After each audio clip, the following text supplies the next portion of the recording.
Hello everyone and welcome back to the twins bros channel. And आज हम शुरू करेंगे with one of the most interesting chapters of psychology, that is psychological disorder.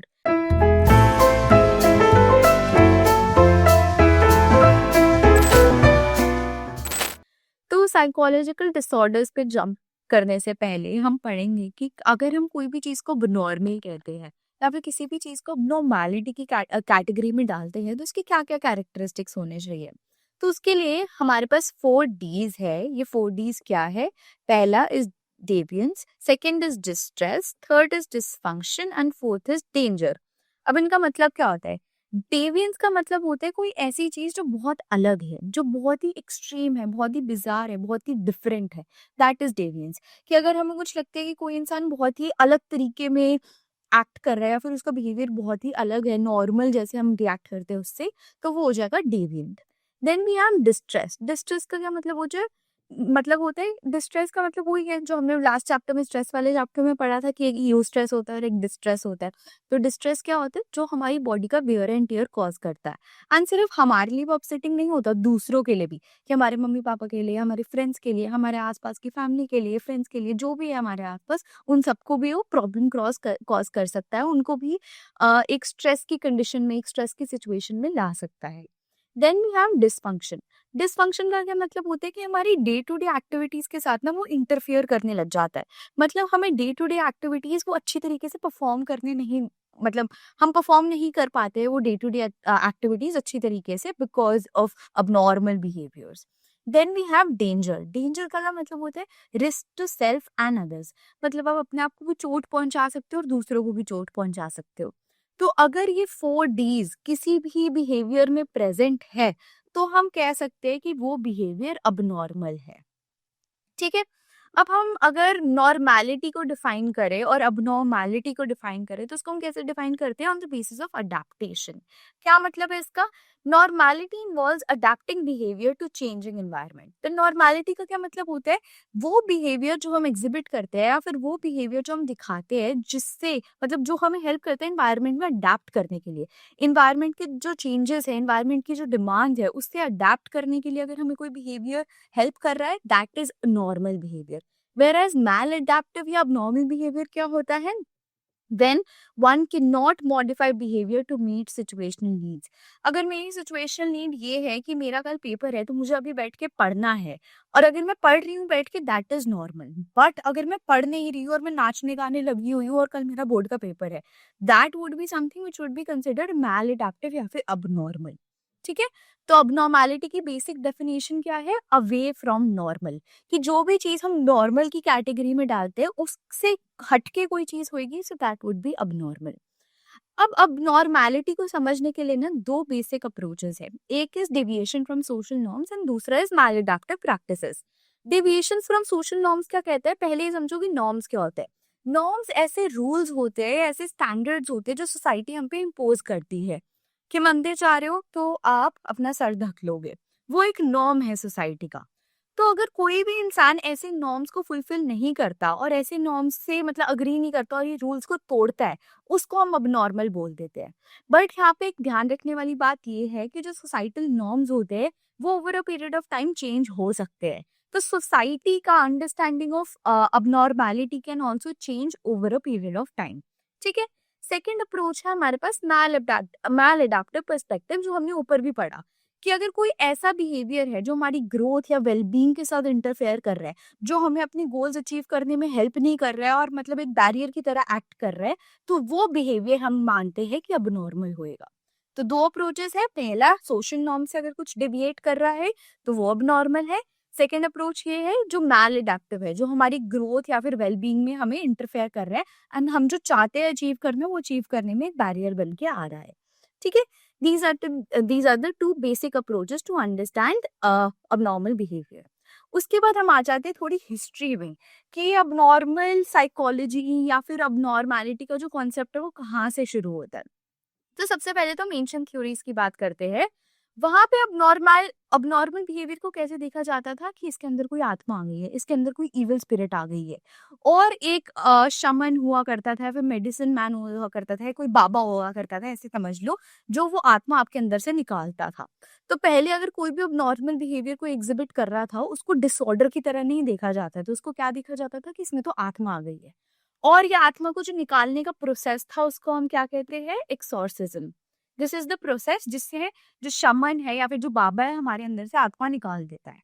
उसके बाद थोड़ा changes आते हैं हमारी अंडरस्टैंडिंग ऑफ नॉर्मेलिटी में, एंड हम बायोलॉजिकल या ऑर्गेनिक अप्रोच यूज करना शुरू कर देते हैं।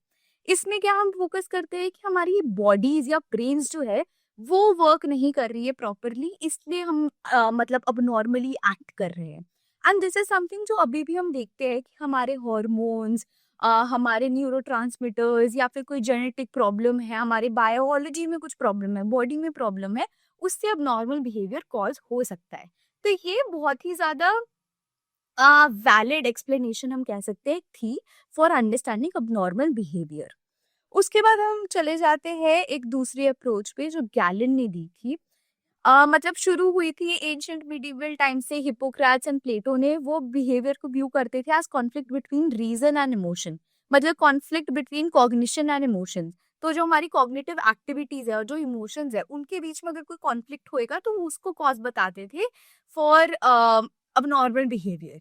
उसके बाद गैलन ने लिंक करा था बॉडी टेम्परामेंट्स को 4 फ्लूइड्स के साथ, which is blood, black pile, yellow bile and flame. और ये जो फ्लूइड्स थे, अगर इनका कोई इम्बैलेंस हो जाता था ना, तो अब नॉर्मल बिहेवियर का रिजल्ट होता था, मतलब वो रिजल्ट करते थे अब नॉर्मल बिहेवियर में। तो ये उसके बाद एक और अंडरस्टैंडिंग आने लगी कि हमारी बॉडी के जो फ्लूइड्स होते हैं वो हमारे टेम्परामेंट से कनेक्टेड होते हैं, मतलब हमारी पर्सनैलिटी से कनेक्टेड होते हैं। एंड अगर इन बॉडी फ्लूइड्स में कोई इम्बैलेंस हो जाएगा तो ऐसा हो सकता है कि हम अबनॉर्मल बिहेवियर एग्जिबिट करने लग जाए। ठीक है। Then we have the psychological approach. Psychological approach क्या बोलता था? साइकोलॉजिकल अप्रोच बोलता था कि प्रॉब्लम्स तब अराइज होती है जब इनएडिक्वेसीज होती है in how a person think, feel और परसीव्स द वर्ल्ड। इसका क्या मतलब है कि साइकोलॉजिकल अप्रोच ये मानता था कि जो जो हम सोच रहे हैं या जो हम फील कर रहे हैं या फिर हम जैसे पूरी दुनिया को समझ रहे हैं, उसमें कुछ खामी है, उसमें कुछ कमी है, तो प्रॉब्लम्स अराइज हो सकती है। ठीक है। एंड देन उसके बाद हमारे पास मिडिल एजेस आ जाती है। मिडिल एजेस में हम दोबारा देखते हैं कि विच हंट के केसेस वापसी आने लग जाते हैं कि आपके अंदर कोई तो आत्मा है, कोई तो चुड़ैल है, एंड वो सारी चीजें नहीं, उसको निकालना है, एंड ये सारी चीजें शुरू हो जाती है दोबारा से। बट उसके बाद हम देखते हैं कि रेनेसॉ पीरियड आता है। This is very important. Renaissance period में क्या होता है? Johann Weyer, very important name, इसको याद रखना है। उन्होंने आर्ग्यू करा था कि जो विचेस है उनको मेडिकल ट्रीटमेंट चाहिए, नॉट द एग्जीक्यूशन। कि हम जो कह रहे हैं कि अरे यार इंसान के अंदर तो आत्मा आ जाती है, आत्मा आ जाती है, उनका मानना था कि ये जो आत्मा आ रही है ना, इसको ठीक करो, इंसानों को ठीक मत करो, क्योंकि इंसान तो ठीक ही है, हम बस ये अज्यूम कर रहे हैं कि उनके अंदर जो आत्मा आ रही है वो उनको खराब कर देता है। तो यहाँ पे मेजरली फोकस कर रहे थे ये बताने के लिए कि ह्यूमंस में अगर कुछ खराबी आ रही है, अगर वो नॉर्मल तरीके से एक्ट कर रहे हैं, it's not because of them, it's because of that which जो उसके अंदर आई है, जो आत्मा उसके अंदर आई है, वो ही अबनॉर्मल बिहेवियर कॉज करवा रही है।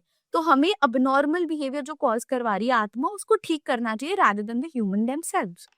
देन लास्टली नहीं बट हाँ, एक उसके बाद और भी है, age of reason and enlightenment आ जाता है। यहाँ पे हम फोकस करने लग जाते हैं साइंटिफिक मेथड पे, एंड फेथ को हम हटा देते हैं। कि जो हम बात कर रहे थे फेथ या ये सारी चीजों की, सुपरस्टिशंस की, उसको अब हटा के हम साइंटिफिक तरीके से अब नॉर्मल बिहेवियर को समझने की कोशिश करते हैं। तो इसमें एक रिफॉर्म मूवमेंट होता है जहाँ पे हम अजाइलम्स प्रोवाइड करने लग जाते हैं to the people who are mentally ill.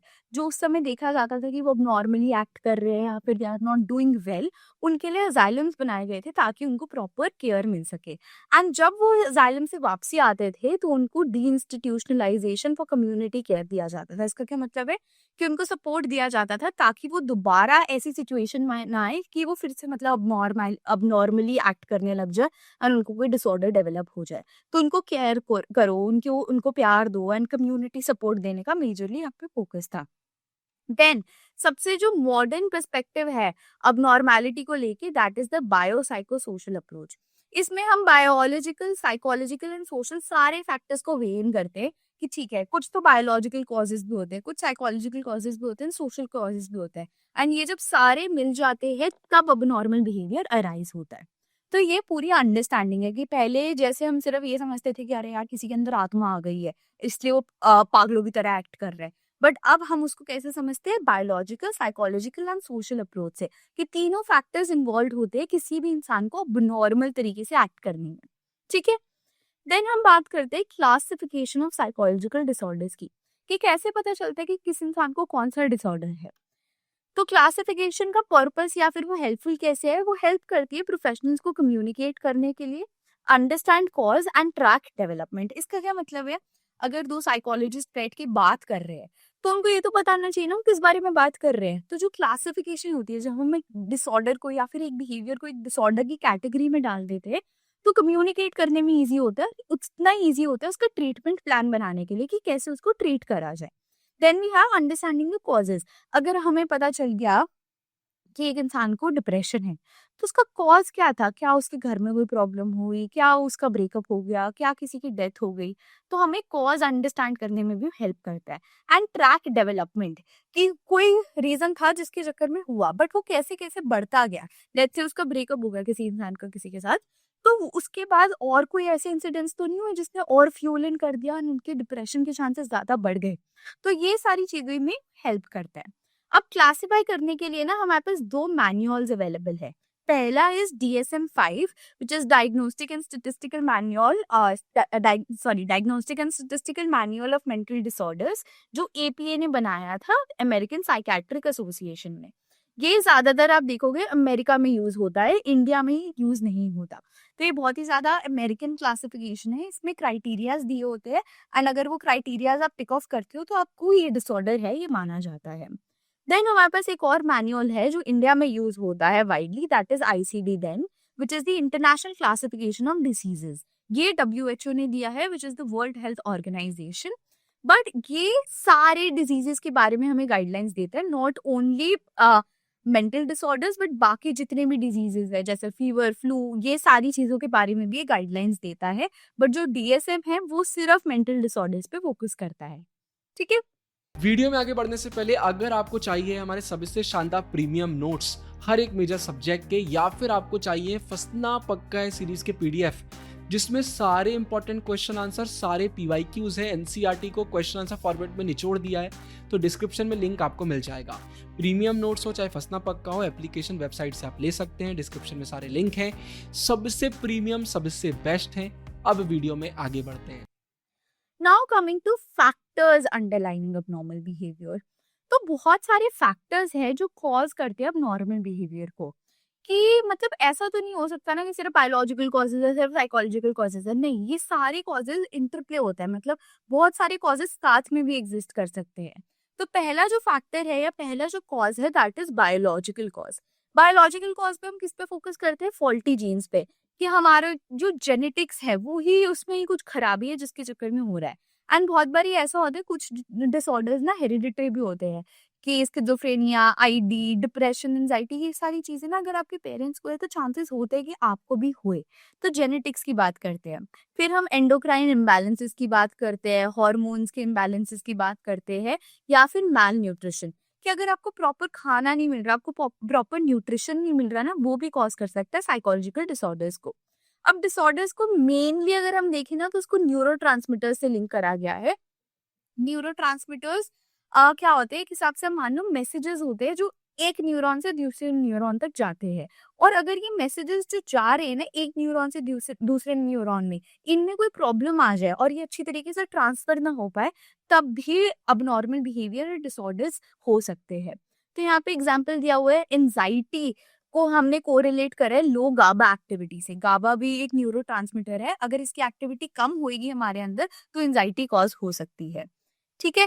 Then schizophrenia की बात करें, स्किज़ोफ्रेनिया को किससे कोरिलेट करा गया है, डोपामिन के साथ। अगेन न्यूरोट्रांसमीटर है, अगर डोपामिन बहुत ज्यादा होगा हमारी बॉडी में तो स्किज़ोफ्रेनिया होने के चांसेस बढ़ जाते हैं। देन डिप्रेशन को सेरोटोनिन के साथ कोरिलेट करा हुआ है।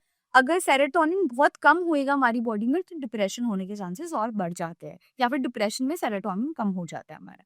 ठीक है, this is the biological factor. Then we have the psychological models या फिर साइकोलॉजिकल फैक्टर्स की कैसे कॉज होता है। अब यहाँ पे अलग अलग स्कूल ऑफ थॉट्स ने अपनी अपनी एक्सप्लेनेशंस दी हुई है। पहले हम आ जाते हैं साइकोडायनामिक वे। साइकोडायनामिक ने बोला है कि अगर हमारा जो बिहेवियर है वो शेप होता है हमारी अनकॉन्शियस फोर्सेस से and early childhood conflicts between end ego and super ego. तो हम ये चैप्टर 2 में बढ़ चुके हैं कि फ्रॉइड का फोकस मेनली अनकॉन्शियस पे था कि अगर हमारे अनकॉन्शियस में कोई भी दिक्कत है तो वो हमारे पर्सनालिटी में मैनिफेस्ट होएगा एंड सिमिलरली बिहेवियर में भी मैनिफेस्ट होएगा। एंड अगर हमारे इड ईगो सुपर ईगो में कोई प्रॉब्लम हो जाती है या फिर इड डोमिनेट करने लग जाता है और बाकी सबको मतलब वो सबमिसिवली एक्ट करने लग जाती है बाकी सारी फोर्सेस, तो प्रॉब्लम्स जनरेट हो सकती है। इसलिए इट्स वेरी इंपॉर्टेंट कि इड ईगो सुपर ईगो का एक स्ट्राइक कर सके, मतलब बैलेंस स्ट्राइक कर सके। अगर वो नहीं होएगा तो प्रॉब्लम्स जनरेट हो सकती है। Then coming to the behavioural model. Behavioural model क्या कहता है कि नॉर्मल अबनॉर्मल बिहेवियर लर्न करा जाता है through classical conditioning, operant conditioning या सोशल इमिटेशन। तो हम ऑब्जर्व करके सीखते हैं। अगर हमारे पेरेंट्स अल्कोहल बहुत पीते हैं तो हम भी मे बी उनको देख देख के अल्कोहल पीने लग जाए और हमें सब्सटेंस डिसऑर्डर्स हो जाए, सब्सटेंस अब्यूज हो जाए। क्लासिकल कंडीशनिंग, ऑपरेंट कंडीशनिंग, इन सारी चीजों से भी हम देख सकते हैं कि नॉर्मल या अबनॉर्मल बिहेवियर दोनों हम सीखे जा सकते हैं। Then we have cognitive. Cognitive क्या होता है कि जब हमारे इनरैशनल असम्पशंस होते हैं, ओवर जनरलाइजेशन, इलॉजिकल थिंकिंग होती है, तब अबनॉर्मलिटी रिजल्ट होती है। इसका क्या मतलब है, अगर हम गलत सोचते हैं, अगर हम हमेशा ये सोचते रहेंगे यार मेरा तो कोई दोस्ती नहीं, मेरा तो कोई दोस्ती नहीं, मेरा तो कोई दोस्ती नहीं, मेरी तो जिंदगी झंड है, मेरी तो जिंदगी ऐसी है, ये है। तो अगर आप ऐसा ही सोचते रहोगे तो आपका एक परसेप्शन बन जाएगा लाइफ को लेके कि मेरी लाइफ में तो कुछ रखा ही नहीं है। एंड तब अबनॉर्मल बिहेवियर या फिर साइकोलॉजिकल डिसऑर्डर्स होने के चांसेस और ज्यादा बढ़ जाते हैं। That is cognitive. Then lastly, we have humanistic existential. Humanists focus on the drive to self-actualize. और अगर ये जो सेल्फ एक्चुअलाइजेशन के लिए ड्राइव है ये फुलफिल ना हो रही हुई एंड कोई बैरियर आ रहा है बारी बारी सेल्फ एक्चुअलाइज करने में, तब डिसऑर्डर्स इमर्ज हो सकते हैं। Existentialist focused on the responsibility to give meaning to life. Avoiding this leads to dysfunction. तो एग्जिस्टेंशियलिस्ट का फोकस क्या होता है कि हमें अपनी लाइफ को कोई पर्पस, कि लाइफ को कोई मीनिंग देनी है। एंड अगर हम वो मीनिंग मेकिंग वाला प्रोसेस नहीं कर पाते ना तो अब नॉर्मल बिहेवियर अराइज हो जाते हैं। Now coming to this socio cultural model. Socio cultural model वो है कि आपका इन्वायरमेंट भी फ्यूल करता है कि आपको डिसऑर्डर्स होंगे या नहीं होंगे। साइकोलॉजिकल डिसऑर्डर्स के राइज को आपका इन्वायरमेंट भी फ्यूल करता है।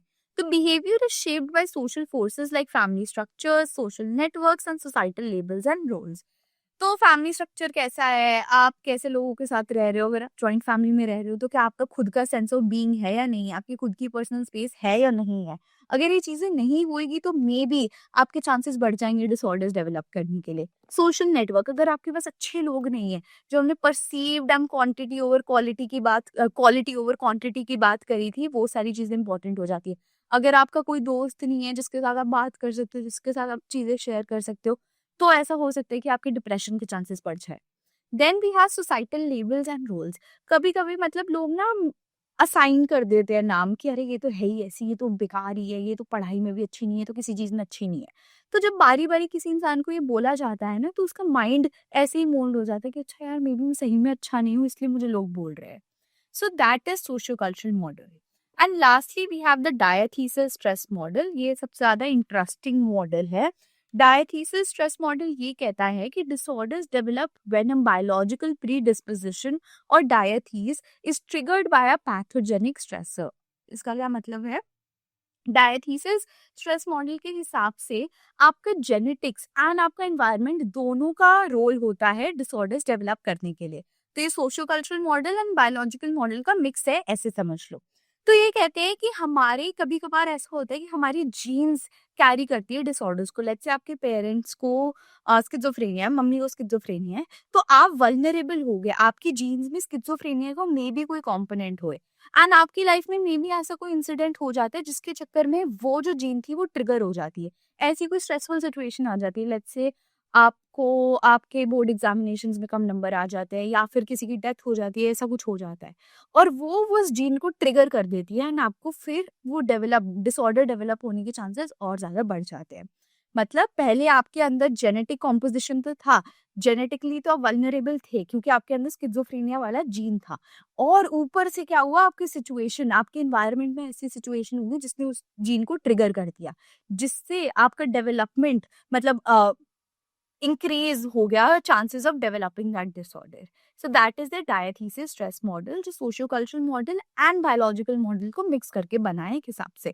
एंड डायथीसिस स्ट्रेस मॉडल से आप एंजाइटी, डिप्रेशन, स्किज़ोफ्रेनिया, इनको बहुत मतलब अच्छी तरीके से ट्रेस कर सकते हो कि आपके पेरेंट्स को था, फिर इधर हुआ, फिर इधर हुआ, फिर ऐसी कोई सिचुएशन हुई जिसके चक्कर में आपको भी वो डिसऑर्डर हो गया। ठीक है, आई होप अभी तक सब कुछ समझ आया होगा। अगर कोई चीज इसमें से क्लियर नहीं है, यू कैन कमेंट डाउन अभी। ठीक है, now moving ahead to major psychological disorders. तो अब हम आ जाते हैं डिसऑर्डर्स पर कि डिसऑर्डर्स होते हैं मतलब कौन से डिसऑर्डर्स एग्जिस्ट करते हैं। तो पहले हम बात करेंगे एंजाइटी डिसऑर्डर्स की। तो एंजाइटी क्या होता है? एंजाइटी आप स्ट्रेस के साथ भी इसको कोरिलेट कर सकते हो। एंजाइटी वैसे ना बहुत ही वेग सी चीज है कि मतलब हमें समझ नहीं आता। मतलब जैसे लोग एक्सपीरियंस करेंगे एंजाइटी को, वो भी डिफर करेगा फ्रॉम इंडिविजुअल टू इंडिविजुअल। तो एंजाइटी होता क्या है? इट इज अ वेग unpleasant feeling of fear and apprehension. तो हमें डर लगता है, हम बहुत ही ज्यादा एप्रीहेंसिव होते हैं कि यार आगे क्या होएगा, आगे क्या होएगा, आगे क्या होएगा। तो दैट इज एंजाइटी। जैसे स्ट्रेस कुछ लेवल के लिए ठीक होता है, वैसे ही एंजाइटी भी कुछ लेवल तक ठीक होती है। बट जब वो हमें ओवर पावर कर लेती है ना, तब वो एंजाइटी डिसऑर्डर बन जाता है। अब एंजाइटी डिसऑर्डर हमारे पास 4 टाइप का है: generalize anxiety disorder, panic disorders, phobia and separation anxiety disorder. Generalize anxiety disorder क्या होता है? Prolong unexplained and intense fear with hyper vigilance and motor tension. तो बहुत ही ज़्यादा मतलब बहुत ही लंबे टाइम तक जब हमें बहुत ही एंशियस फील होता रहता है, हमें ऐसे लगता है कि यार डर लगी जा रहा है, पता नहीं किस बारी में लगी जा रहा है, बट हम बहुत ज़्यादा एप्रीहेंसिव भी हो रहे हैं, आगे क्या होगा, आगे क्या होएगा।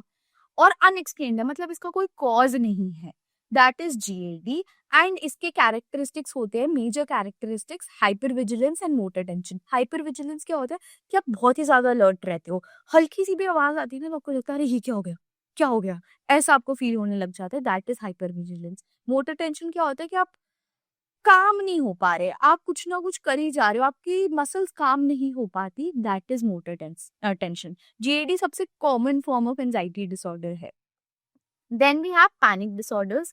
पैनिक अटैक्स जैसे आते हैं कि आपको बहुत ज़्यादा ब्रेथलेस फील होने लग जाता है, आपको चक्कर आने लग जाता है, सांस नहीं आ रही है, आपके आंखों में से पानी निकलने लग जाता है, कुछ समझ नहीं आ रहा कि हो क्या रहा है, आपको ऐसा लगता है कि अभी बस मैं मर जाऊंगा। दैट इज पैनिक डिसऑर्डर्स, जब आपको पैनिक अटैक्स आते हैं। ठीक है, सो that is recurrent unpredictable attacks of intense terror and physiological symptoms like breathlessness. तो इसमें आपको डिजी भी फील होने लग जाता है, आपको चक्कर आने लग जाता है, आप चोक करने लग जाते हो। तो ऐसा अगर आपको मतलब एक्सपीरियंस, जिस ये ज़्यादा फिजियोलॉजिकल इन नेचर है, मतलब हमें दिखेगा हमारी बॉडी में सारी चेंजेस आते हुए कि हमारी सांस फूल रही है, सांस नहीं आ रही है, चोक कर रहे हैं, चक्कर खा के गिर रहे हैं। एंड वर्स्ट केस सिनेरियोज में मेजर पैनिक अटैक से आपकी डेथ भी हो सकती है। Then we have phobias. Phobias irrational fears होते हैं किसी चीज को लेके, किसी इवेंट को लेके, या फिर किसी भी चीज को लेके इरेशनल फियर्स, मतलब उसका कोई ग्राउंड नहीं है। That is phobia. 3 टाइप के फोबिया होते हैं: स्पेसिफिक, सोशल और एगोराफोबिया। स्पेसिफिक फोबिया क्या होता है? एक स्पेसिफिक ऑब्जेक्ट को लेके हमें phobia, let's say Heights, height से रिलेटेड हमें फोबिया है, that is specific phobia. Social phobia क्या होता है? सोशल सिचुएशंस का जो हमें फोबिया होता है, स्टेज फ्राइट हो गया जैसे, that is social phobia. Then agoraphobia होता है। अगोराफोबिया होता है फियर ऑफ एंटरिंग न्यू और अनफेमिलियर प्लेसेस। कि आप स्कूल चलो आपके फेमिलियर है, बट जब आप कॉलेज जाओगे तो आपको लगेगा यार नहीं, मुझसे नहीं हो सकता, मैं कॉलेज नहीं जा सकती, क्योंकि वो नई जगह, आप फेमिलियर नहीं हो उस जगह से। तो आपको डर लगने लग जाएगा, आपको बहुत अजीब सा फील होने लग जाएगा अंदर से। That is agoraphobia. Then lastly we have separation anxiety disorder. Separation anxiety disorder क्या होता है कि जो आपके अटैचमेंट फिगर है, लेट्स से आपके पेरेंट्स, अर्ली चाइल्डहुड में आपकी मम्मी स्पेसिफिकली आपकी अटैचमेंट फिगर होती है कि आप उनसे अगर अलग हो गए तो रोने लग जाते हो। रोने लग जाना है still fine, but separation anxiety disorder जिन बच्चों को होता है वो तो अलग ही लेवल के टैंट्रम्स थ्रो करने लग जाते हैं। वो एट एक्सट्रीम के सिनारियो सुसाइडल जेस्चर्स भी करने लग जाते हैं कि अगर आप मुझे छोड़ के जाओगे तो मैं अपनी नस काट लूंगा या फिर मैं अपना गला दबा दूंगा। That is separation anxiety disorder, कि आप अपने अटैचमेंट फिगर से बिल्कुल भी दूर नहीं हो सकते। वो एसएडी होता है। ठीक है, these are the anxiety disorders. अब हम आ जाते हैं ओसीडी पे, which is obsessive compulsive disorders. Obsession और कंपल्शन में डिफरेंस क्या है? This is very important. Obsession is related to our cognition, कि जो हम सोच रहे हैं, तो persistence, intrusive and unpleasant thoughts जो हम सोचते रहते हैं, कॉग्निशन से रिलेटेड है। बट जो कंपल्शन है वो हमारा बिहेवियर से रिलेटेड है। जब हम एक चीज बारी बारी बारी बारी बारी बारी करी जा रहे हैं, दैट इज कंपल्शन। तो ऑब्सेशन में क्या होएगा कि लेट्स से आप अपने घर के बाहर आ गए, घर के बाहर आ गए एंड घर के बाहर आप गाड़ी चला रहे हो, अपनी काम पे जा रहे हो एंड आप यही सोचते रहो, अरे यार मैंने बंद नहीं करा घर, मैंने लॉक नहीं करा घर, लॉक नहीं करा, लॉक नहीं करा। एंड पूरे टाइम जितने मतलब 1-1.5 घंटा आप बाहर थे काम पे, आप बस यही सोचते रहे कि मैं घर पे लॉक करके नहीं आई, मेरे घर पे चोरी हो जाएगी, मैंने घर लॉक नहीं किया, मेरे घर पे चोरी हो जाएगी। एंड अगर हम इसको कंपल्शंस के साथ कंबाइन कर लिए तो क्या होएगा कि आपको ये थॉट आया कि नहीं यार मैंने घर लॉक नहीं करा, अब घर वापसी जाओगे, लॉक करोगे दोबारा, फिर गाड़ी में बैठोगे, फिर आपके थॉट आएगा कि नहीं इस बार भी लॉक नहीं हुआ, आप फिर वापसी जाओगे, घर लॉक करके आओगे, फिर इधर बैठोगे। सो that is obsession compulsion disorder, जिसमें आपका थॉट बारी बारी बारी बारी थॉट भी आते रहते हैं, आप बारी बारी उस पर रिएक्ट भी करते रहते हो, एक्ट भी करते रहते हो, that is compulsion. Then we have trauma and stress related disorders. Trauma and stress related disorder में हमारे पास मेजरली PTSD आता है, which is post traumatic stress disorders. ये स्पेसिफिकली तब होता है किसी नेचुरल डिजास्टर के बाद, कोई वायलेंट सिचुएशन के बाद। एंड इसके मेजर जो सिम्टम्स होते हैं वो इन्वॉल्व करते हैं flashbacks, nightmares and emotional numbing. Flashbacks यही है कि आपको बारी बारी वो दोबारा आपके कॉन्शियसनेस में आ ही जा रहा है कि अरे यार ये हुआ था, ये हुआ था, ये हुआ था। नाइटमेयर आप सोते हो तो आपको सपने भी उसके बारे में आ रहे हैं। एंड इमोशनल नमिंग क्या, आप एकदम से नम हो जाते हो, आपको कुछ फील ही नहीं होता कि क्या चल रहा है मेरे साथ, क्या हो रहा है मेरे साथ, आपको कुछ फील होना बंद हो जाता है, that is emotional numbing. Then we have somatic symptom and related disorder. Somatic symptom में मेजरली क्या होता है कि फिजिकल सिम्टम्स आपको दिखते हैं, मतलब आपको सिम्टम्स दिखेंगे बॉडी में कि आपकी बॉडी शिवर हो रही है, आपको बुखार चल रहा है, आपका पेट दर्द हो रहा है, बट इसके कोई बायोलॉजिकल कॉजेज नहीं होंगे। मतलब कोई ऐसा नहीं है कि आपके अंदर कोई प्रॉब्लम हो रही है बॉडी में जिसकी वो मैनिफेस्टेशन नहीं, ये साइकोलॉजिकली जो आप सोचते हो उसकी मैनिफेस्टेशन होगी रादर देन बायोलॉजिकल कॉजेज की। इसके भी हमारे पास 3 टाइप्स है। First is somatic symptom disorder, जिसमें persistent preoccupation with body related symptoms. इसमें मेनली क्या होता है कि आपको बॉडी रिलेटेड सिम्टम्स है, मतलब लेट्स से आपका हाथ दर्द हो रहा है, आपका सर दर्द हो रहा है, आपको फीवर हो रहा है, बॉडी रिलेटेड सिम्टम्स होंगे, बट इसका कोई मेडिकल कॉज नहीं होएगा। तो मतलब आप बारी बारी डॉक्टर के पास जाते रहोगे और डॉक्टर आपको यही कहेगा कि ठीक है आपकी दर्द हो रही है, बट ये दर्द किसी और चक्कर में नहीं हो रही है, आपकी बॉडी के अंदर कुछ खराब नहीं है, आप मे बी सोच रहे हो, आपको बहुत ज्यादा टेंशन है, आपको बहुत ज्यादा स्ट्रेस है, इसलिए आपको दर्द हो रहा है। बट वो जो इंसान होता है वो ये बात मानने को तैयार ही नहीं होएगा कि इसका कोई मेडिकल कंडीशन नहीं है या फिर कोई मेडिकल कॉज नहीं है। उसको लगेगा कि नहीं डॉक्टर जो है वो गलत डायग्नोसिस कर रहा है, वो फिर दूसरे डॉक्टर के पास चला जाएगा, फिर दूसरे डॉक्टर के पास चला जाएगा, बट रुकेगा नहीं। तो बहुत ज्यादा वो डॉक्टर्स के पास विजिट करता है इन ऑर्डर टू अंडरस्टैंड कि मुझे ये दर्द हो क्यों रहा है। बट इस दर्द का क्या रीजन होता है? दर्द का जो रीजन होता है that is psychological in nature and not biological in nature. ठीक है। Then we have illness anxiety disorder. Illness anxiety disorder क्या होता है? Worry about developing a serious disease despite negative results. तो ये कोविड के टाइम पे मतलब मैंने अपने आसपास बहुत देखा था, लोग कोविड का टेस्ट करवा लेते थे, जाके नेगेटिव आता था, बट फिर भी वो कहते थे कि नहीं यार मुझे कोविड हो जाएगा, मुझे कोविड हो जाएगा। तो बस वो सोचते रहते थे, उनको कोई सिम्टम्स नहीं होते, कुछ नहीं होते, बट एक उनको बस डर लगा रहता है अंदर से कि अरे यार मुझे अगर कोविड हो गया तो, मुझे कोविड हो गया तो बस ये सोच के चक्कर में ना वो ये डिसऑर्डर डेवलप कर लेते हैं। जब मतलब वो परसिस्टेंटली सोचते रहते हैं कि यार मुझे डिसऑर्डर हो ना जाए, और अगर उन्होंने किसी ने उनको फोन करके बोल दिया कि अरे यार मुझे तो कोविड हो गया, वो तब डर जाएंगे कि अरे यार उस बंदे को कोविड हो गया, इसका मतलब मुझे भी कोविड हो सकता है। That is anxiety disorder, worrying about developing a disorder. Somatic symptom disorder में आपको फिजिकल सिम्टम्स है, इधर आपको फिजिकल सिम्टम्स भी नहीं है, बस आपको लगता है कि मुझे डिसऑर्डर हो ना जाए, that is illness anxiety disorder. Lastly we have conversion disorder. Conversion disorder में क्या होता है? Sudden loss of body function following stress. तो कोई ऐसी बहुत ही खतरनाक या फिर बहुत ही स्ट्रेसफुल कंडीशन, स्ट्रेसफुल सिचुएशन होती है आपके साथ, जिसके बाद आपकी बॉडी का एक पार्ट या थोड़े मतलब और भी पार्ट्स हो सकते हैं जो फंक्शन करना बंद कर जाए, जैसे आपको पैरालिसिस हो जाए, आप ब्लाइंड हो जाओ, आप डेफ हो जाओ। अब इसका भी कोई बायोलॉजिकल कॉज नहीं है, बट क्योंकि आपने इतनी बुरी स्ट्रेसफुल सिचुएशन फेस कर ली, जिसके चक्कर में उसकी फिजियोलॉजिकल मैनिफेस्टेशन हो जाती है, एंड आपका एक बॉडी पार्ट काम करना बंद कर जाता है। That is conversion disorder. उसके बाद आ जाते हैं हम डिसोसिएटिव डिसऑर्डर्स में। डिसोसिएटिव डिसऑर्डर्स क्या होते हैं, इसमें ना हमारा आइडियाज एंड इमोशंस के बीच में जो कनेक्शन है वो टूट जाता है। तो जो रियलिटी होती है और जैसे हम उसको परसीव कर रहे हैं, और मतलब रियलिटी है एंड हमारे जो इमोशंस है जो उस रियलिटी के रिस्पॉन्स में निकलते हैं, इनके बीच में ना जो कनेक्शन होता है वो टूट जाता है। तो हम रियलिटी अच्छी तरीके से परसीव नहीं कर पाते और इमोशंस उसके हिसाब से दे नहीं पाते, या फिर इमोशनल रिएक्शन हमारा उसके हिसाब से आ नहीं पाता। That is dissociation. मतलब डिसोसिएशन का मतलब ये होता है। अब 3 टाइप के डिसोसिएटिव डिसऑर्डर्स होते हैं। First is dissociative amnesia. Amnesia क्या होता है? Memory loss. तो डिसोसिएटिव एमनीशिया में हमें सेलेक्टिव मेमोरी लॉस होता है विदाउट एनी ऑर्गेनिक कॉज। मतलब कुछ कुछ चीजें हम भूल जाएंगे, बट इसका कोई ऑर्गेनिक कॉज नहीं है कि आपका सर कहीं लग गया, आपका एक्सीडेंट हो गया, नहीं। All of a sudden out of the blue आप कुछ चीजें भूल जाओगे, सिलेक्टिव चीजें आप भूल जाओगे, और बाकी सारी चीजें आपको याद रहेगी। अब डिसोसिएटिव अमनीशिया का एक बहुत ही एक्सट्रीम वर्जन होता है डिसोसिएटिव फ्यूग। उसमें क्या होता है, एक इंसान ना, मतलब वो अपनी आइडेंटिटी ही भूल जाता है। वो ये भूल जाता है कि मैं कौन हूँ, मैं कहाँ रहता हूँ, and all that stuff. And वो एक दूसरी जगह पे जाके अपना घर बसा लेगा, वहां पे काम करने लग जाएगा और नई आइडेंटिटी अडॉप्ट कर लेगा।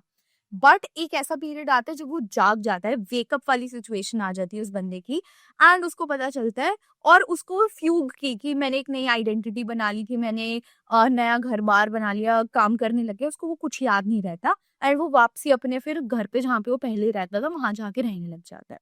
That is dissociative fugue, which is unexpected travel away from home and adopting a new identity, and then forgetting about the fugue जब वो वेकअप वाली सिचुएशन आती है।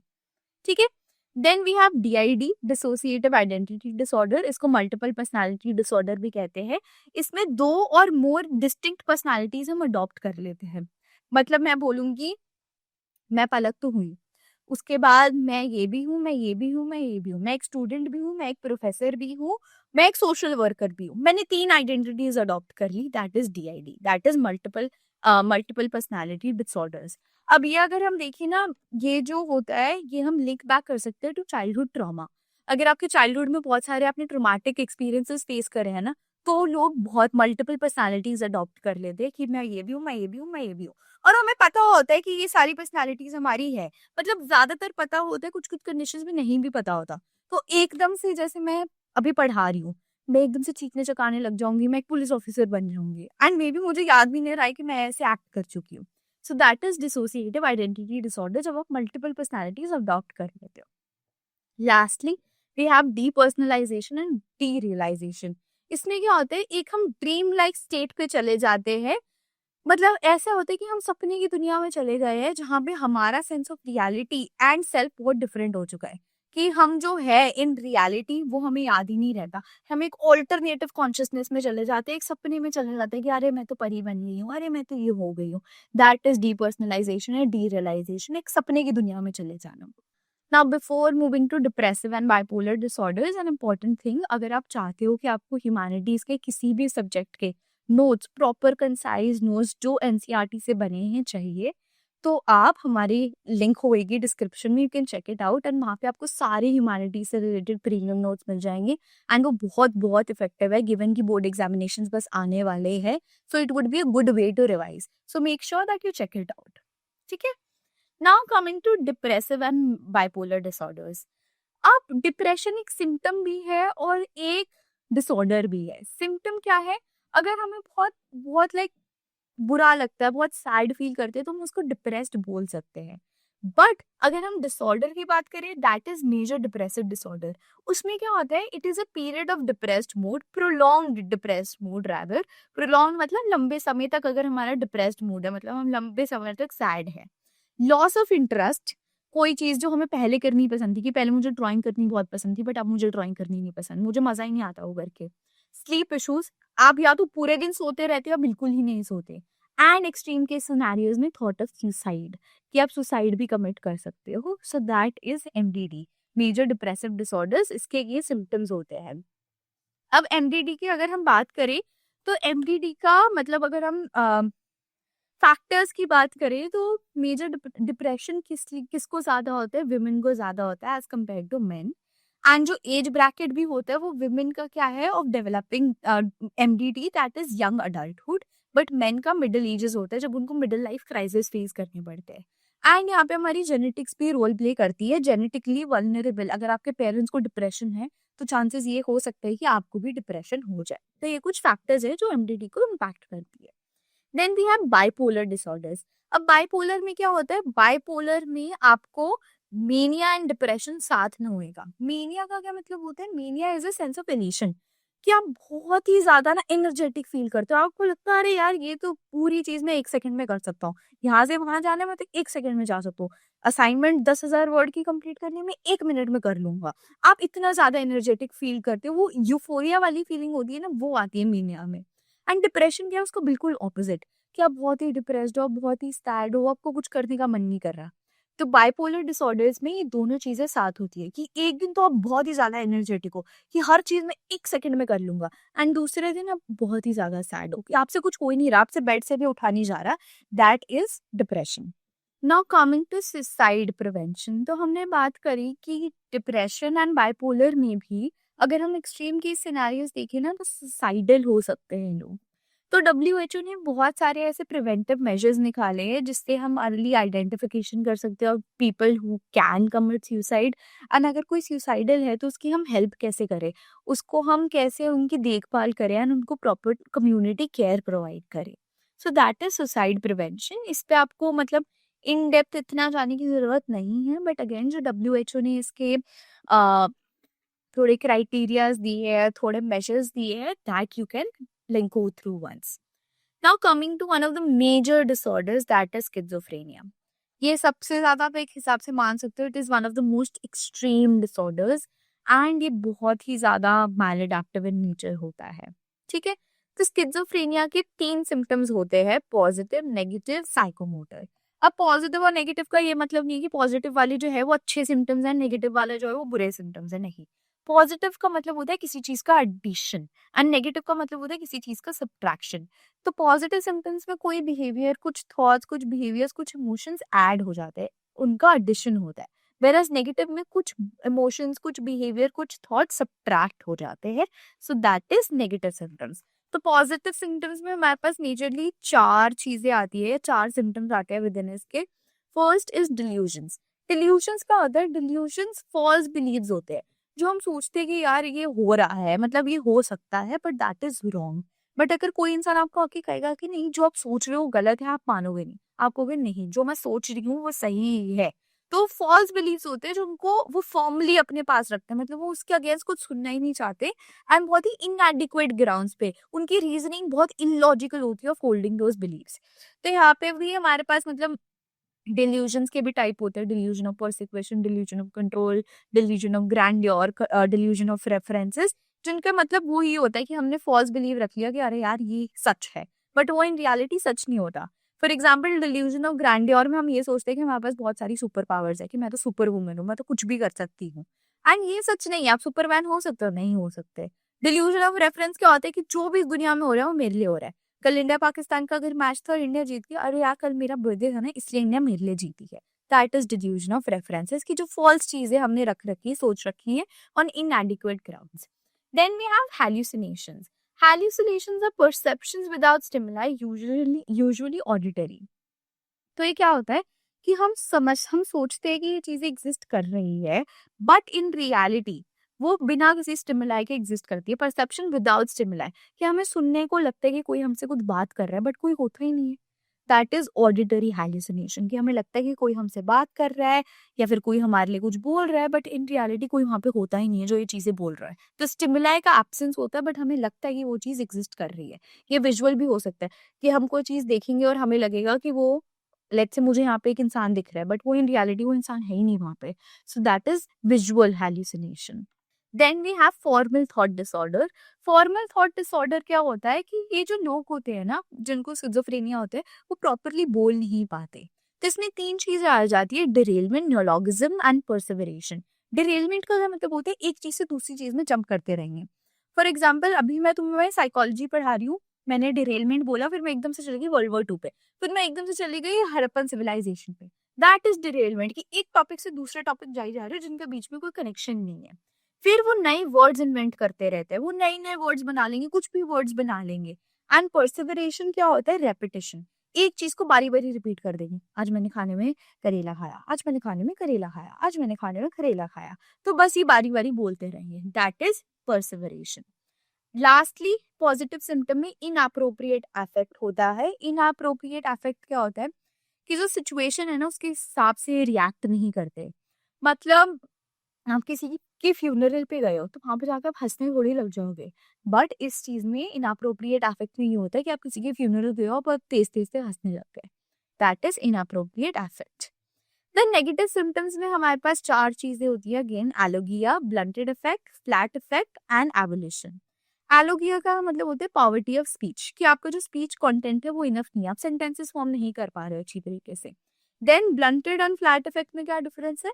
ब्लंटेड इफेक्ट में आप कम इमोशंस दिखाते हो। लेट्स से आपने ऑल इंडिया रैंक 1 सिक्योर कर ली, तो आप कूदोगे, नाचोगे, रोगे। बट जिनको स्किज़ोफ्रेनिया को करेंगे, ठीक है, ओके, फाइन, गुड, हाँ हाँ हाँ, थोड़ा हंस के बस चले गए। That is blunted effect.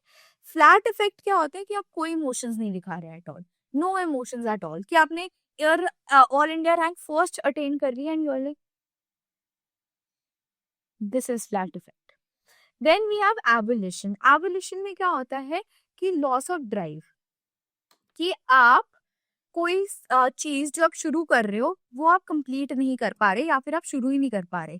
कि कोई चीज आपको करनी है, लेट्स से आपको अपना होमवर्क कंप्लीट करना है, या तो आप अपना होमवर्क शुरू ही नहीं करोगे, एंड अगर शुरू करोगे तो उसको कंप्लीट नहीं कर पाओगे, उसको खत्म नहीं कर पाओगे। That is evolution. Then we have psychomotor symptoms. Psychomotor symptoms क्या होते हैं? हमारी मूवमेंट से रिलेटेड। तो कैटेटोनिया होता है इसमें। कैटेटोनिया इज ऑड जेस्चर्स, कि आप अजीब अजीब सी पोजीशंस बनाने लग जाते हो, कि हाथ ऐसे करके खड़े हो जाओगे, पैर ऊपर करके खड़े हो जाओगे, कुछ भी करने लग जाओगे। That is catatonia. कैटेटोनिया भी 3 टाइप का होता है: catatonic stupor, rigidity and posturing. Stupor क्या होता है? कि आप मोशनलेस खड़े हो बहुत घंटों तक, मतलब वो अटेंशन वाली पोजीशन पे खड़े हो बहुत घंटों तक। रिजिडिटी क्या होता है? बहुत रिजिड अपराइट पोजीशन में खड़े हो, ऐसे बिल्कुल बिल्कुल ही रिजिड बन के खड़े हो, बिल्कुल नहीं हिल रहे। एंड पोस्चरिंग क्या होएगा? कि अजीब सी आपने बना लिए जेस्चर्स, अजीब सा आपने पोस्चर बना लिया और वैसे आप खड़े हो गए हो। That is catatonic posturing. Now coming to neuro developmental disorders. Neuro developmental disorders ऐसे डिसऑर्डर्स होते हैं जो हमारे डेवलपमेंटल पीरियड में जनरेट होते हैं। डेवलपमेंटल पीरियड क्या है? 0 to 18 ईयर्स, तो इसके बीच में हो जाते हैं। This is related to our neural networks, जो मतलब हमारा ब्रेन है, नर्वस सिस्टम है, इन सबसे रिलेटेड होते हैं। तो इसमें पहली चीज जो हमारे पास है that is ADHD, that is attention deficit hyper activity disorder. इसमें इनअटेंशन, इम्पल्सिविटी एंड कांस्टेंट मोशन है, हाइपर एक्टिविटी इसके मेजर कैरेक्टरिस्टिक्स होते हैं। इनअटेंशन मतलब एक चीज पे ज्यादा देर तक अटेंशन लागू नहीं कर पाते। मतलब अगर आप ये वीडियो देख रहे हो और ये वीडियो 40-50 मिनट की, आप नहीं देख पाओगे, आप 2 मिनट बाद ही बंद करके चले जाओगे। इम्पल्सिविटी क्या होता है? इम्पल्सिविटी होता है कि इमीडिएट ग्रेटिफिकेशन ऑफ नीड्स चाहिए। अगर आपने ये कह दिया कि मुझे ये काम अभी चाहिए, मुझे चॉकलेट अभी चाहिए, तो अभी ही चाहिए, आप नहीं मानोगे कि अच्छा 5 मिनट बाद दे देते, 10 मिनट बाद दे देंगे, नहीं, मुझे अभी चाहिए। एंड हाइपर एक्टिविटी क्या है? कॉन्स्टेंटली मूव करते रहोगे from one place to another. Then we have autism spectrum disorder. Autism is impairment in social interactions, repetitive behavior and communication difficulties. So autism में majorly आप देखोगे कि जो उनका IQ होता है ना वो 70 से कम होता है। 70 से कम होएगा इनका IQ score, and IQ score कम होता है, एंड ID मतलब इनको होता है 70% ऑफ द टाइम। आप देखोगे कि जिनको ऑटिज्म है उनको ID भी है, इंटेलेक्चुअल डिसेबिलिटी भी है, एंड वो सोशल रिलेशंस नहीं मेंटेन कर पाते, उनका बिहेवियर बहुत ज्यादा रेपिटेटिव है, मतलब एक चीज ही बारी बारी करते रहेंगे। एंड कम्युनिकेशन डिफिकल्टीज भी होती है, मतलब अच्छी तरीके से बोल नहीं पाते, अपने आप को एक्सप्रेस नहीं कर पाते। Then we have intellectual disability, ये हम फर्स्ट चैप्टर में भी पढ़ चुके हैं। इंटेलेक्चुअल डिसेबिलिटी क्या होता है? IQ below 70, deficits in adaptive behaviour manifested before 18, 0 to 18 years में हो जाता है। अडेप्टिव बिहेवियर यही है कि हम कैसे इन्वायरमेंट के साथ अडेप्ट कर पा रहे हैं, उसमें अगर कुछ प्रॉब्लम्स हो रही है तो वो ID के उसमें आ जाता है। एंड इसकी जो कैटेगरीज है वो हम फर्स्ट चैप्टर में कर चुके हैं, डिस्कस ऑलरेडी। देन भी है specific learning disabilities, specific learning disorders. इसमें क्या होता है, difficulty processing information and reading, writing और मैथ्स। तो इन 3 डोमेन्स में अगर आपको कोई प्रॉब्लम हो रही है तो ऐसा हो सकता है कि आपको एसएलडी है, ठीक है, that is specific learning disorder. Now coming to disrupt impulse control and conduct disorders. इसमें हमारे पास 2 चीजें होती है, ODD and conduct disorder. ODD is oppositional defined disorder, जिसमें हम as inappropriate stubbornness, irritability and defiance दिखाते हैं। मतलब हम बहुत ज्यादा जिद्दी होंगे, लेट्स से आप 15 साल की हो, तो 15 साल की उम्र में ये थोड़ी एक्सपेक्ट करते हो कि बच्चा जिद करेगा कि नहीं मुझे तो आज चॉकलेट ही खानी है, अगर मुझे चॉकलेट नहीं मिली तो ये होएगा वो होएगा, तो अब रोने लग जाओगे, रोड पे लेट के रोने लग जाओगे अगर आपकी मम्मी पापा ने आपको चॉकलेट नहीं दिखाई। So that is age inappropriate stubbornness, irritability and defiance. बात नहीं मानना, बहुत इरिटेटेड रहना, बहुत जिद्दी हो जाना, that is ODD.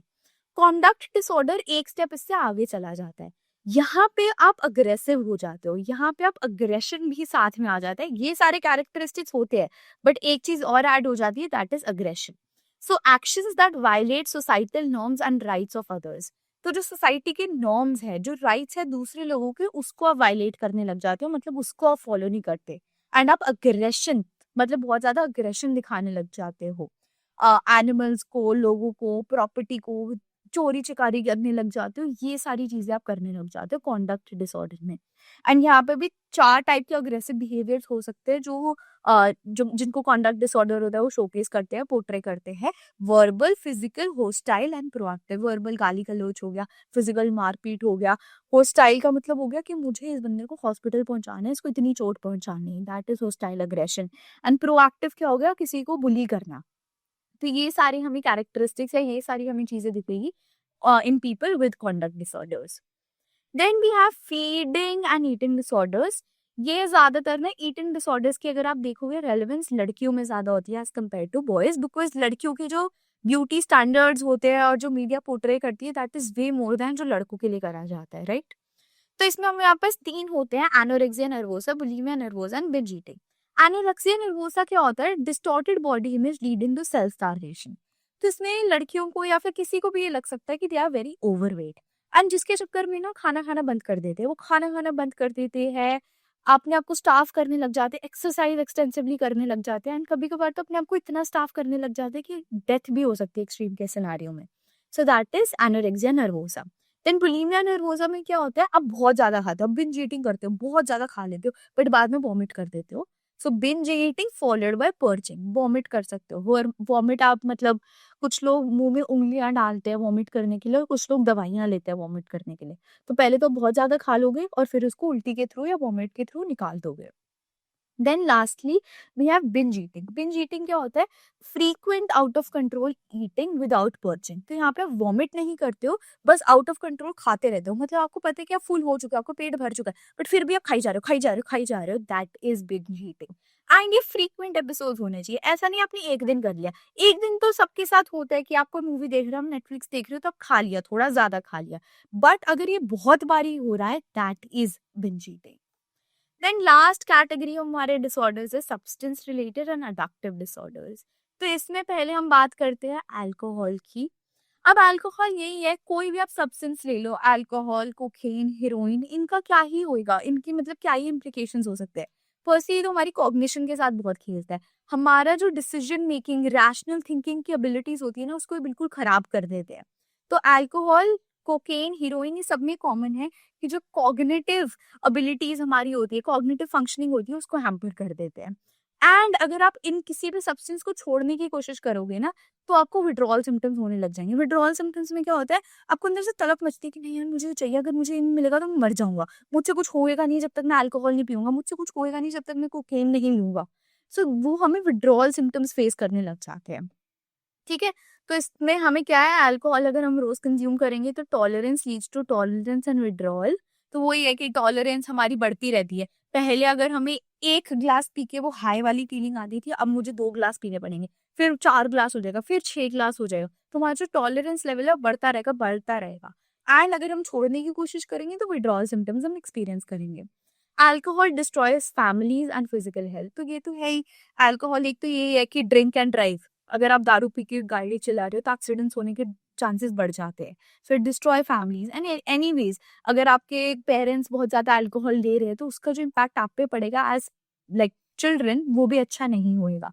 And physical health तो डिट्रोशिएट होती ही है।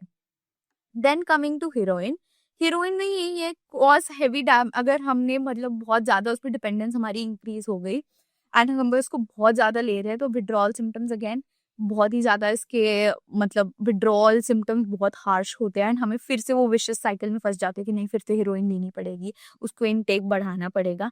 एंड अगर हम ओवरडोज कर लेते हैं, अगर हम बहुत ज़्यादा ले लेते हैं, तो वो फेटल भी हो सकता है, मतलब हम मर भी सकते हैं। लास्टली कोकेन, कोकेन भी leads to poor social functioning, memory issues and physical danger. तो सोशल फंक्शनिंग पे इम्पैक्ट करते हैं, हम रैशनली नहीं सोच पाते, हमारे फैमिली फ्रेंड्स एंड के साथ जो रिलेशन है वो खराब हो जाते हैं, शॉर्ट टर्म मेमोरी लॉस होने लग जाता है एंड फिजिकली हमारे लिए भी वो डेंजरस है। With this we finish the chapter. अगर किसी को कोई भी डाउट, कोई भी क्वेरी या फिर कोई भी चीज़ समझ नहीं आई, you can drop down a comment and I will try my best to explain it in the comment section. And I hope वैसे कि सब कुछ क्लियर हो गया होगा। Make sure to check the premium notes from the description below. Thank you so much. मेरी दोनों self help book आपको अमेजॉन फ्लिपकार्ट पे मिल जाएंगी। डिकोडिंग ह्यूमैनिटीज सिर्फ और सिर्फ ह्यूमैनिटीज वाले बच्चों के लिए, everything boils down to awareness, हर एक उसके लिए जो लाइफ में ग्रो करना चाहता है। डिस्क्रिप्शन में दोनों बुक्स के सैंपल पीडीएफ्स मिल जाएंगे। पहले सैंपल पीडीएफ को पढ़िए, पेजेस पढ़ के अगर मजा आए तो फिर आप ऑर्डर कर सकते हैं।